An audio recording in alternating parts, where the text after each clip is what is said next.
বর্তমান বিশ্বের যা পরিস্থিতি, আমাদের দেশের সাথে যদি কারো যুদ্ধ লাগে আমাদের কি হবে বুঝতেছস? যুদ্ধ? কখন যুদ্ধ লাগবে?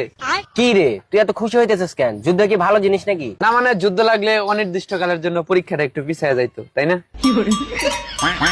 পরীক্ষা তো পিছায় যাইতো, কিন্তু দেশ যে ধ্বংস হয়ে যাইতো। ধ্বংস? বাংলাদেশ ধ্বংস হয়ে যেত?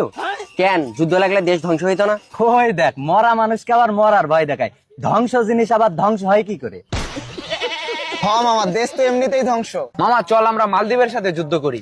মালদ্বীপের সাথে যুদ্ধ করে আমাদের কি লাভ? লাভ নাই মানে মালদ্বীপের সাথে যুদ্ধ করলে আমরা 100% জিতবো, কারণ মালদ্বীপের কোনো সেনাবাহিনী নাই। এমন দেশের সাথে যুদ্ধ করতে হবে যে দেশের সেনাবাহিনী আছে। সহমত। চল মামা আমরা ভুটানের সাথে যুদ্ধ করি।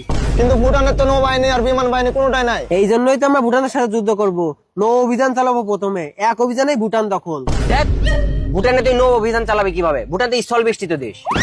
তাই তো, এইভাবে তো ভেবে দেখিনি। আরে এই সমস্যার সমাধান আছে তো। কি? আরে প্রথমে আমরা একটা আন্ডারগ্রাউন্ড রিভার বানাবো, একদম টানেলের মতো মাটির নিচ দিয়ে একদম ভুটান পর্যন্ত। পরে আমরা ওখান দিয়ে একটা বনজা জয়যাত্রা সাবমেরিন পাঠিয়ে দেবো, খেল খতম, পয়সা হলো। ভালো আইডিয়া, কিন্তু তুই তো প্রতিরক্ষা মন্ত্রী হওয়ার যোগ্যতা রাখিস রে।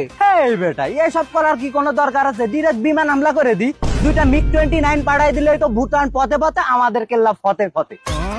মামা আমি না রে সাব্বির প্রতিরক্ষা মন্ত্রী হওয়ার যোগ্যতা রাখে। আমি বলে দেই, তাইলে কিন্তু যুদ্ধে ইন্ডিয়া চলে আসবে। কেন আবার ইন্ডিয়ার চুলকানি শুরু হলো কেন? কারণ যে কোনো পরিস্থিতিতে ভুটান ইন্ডিয়ার বিমান বাহিনী ব্যবহার করতে পারবে। না না না না না, খেলবো না, যুদ্ধ বাদ। কেন? ইন্ডিয়া চলে আসছে তাই ইন্ডিয়াকে ভয় পাও? হেৎ, ইন্ডিয়াকে ভয় পাবো কেন? ইন্ডিয়াকে ভয় পাওয়ার কি আছে? ইন্ডিয়ার সাথে যুদ্ধ লাগলে আমাদের গৃহ যুদ্ধ শুরু হয়ে যাবে, এই জন্য যুদ্ধ করবো না। ইন্ডিয়ার সাথে যুদ্ধ লাগলে আমাদের গৃহযুদ্ধ হবে কেমনে? এই বেড়া, ইন্ডিয়ার সাথে যুদ্ধ লাগলে ইন্ডিয়া স্টার জলসা জি বাংলা এইসব চ্যানেল বন্ধ করে দেবে না, তারপর আমাদের বাসায় বউ মা বোন সবাই বাসার কর্তাদের পিটাবে। এর থেকে গৃহযুদ্ধ আছে?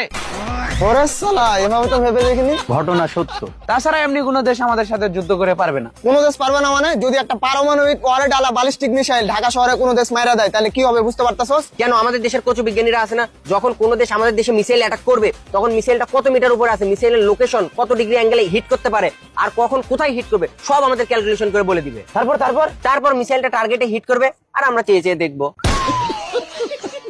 মিসাইল টার্গেটে হিট করতেছে, এটা শুধু আমরা চেয়ে চেয়ে দেখবো? এটা শুধু আমরা চেয়ে চেয়ে দেখবো? তো কি করবি? বাংলাদেশের কি কোনো প্রতিরক্ষা ব্যবস্থা আছে নাকি? আরে প্রতিরক্ষা ব্যবস্থা দিয়ে আমরা কি করবো? আমাদের মোবাইল আছে না, যখন মিসাইল আসবে তখন ওটা আমরা ভিডিও করব, যখন টার্গেটে মিসাইল হিট করবে ওগুলো আমরা ভিডিও করব। হিউজ কন্টেন্টের কোনো অভাব নাই, ওগুলা ভিডিও করে যদি ফেসবুকে আপলোড দেই ভাইরাল আর ভাইরাল, কন্টেন্ট মনিটাইজেশন পেয়ে যাবো। আরে মামা, এই সুযোগে তো কন্টেন্ট ক্রিয়েটর হয়ে যাবো তাহলে। তাহলে মামা আমি DSLR ক্যামেরা কিনি, মিররলেস।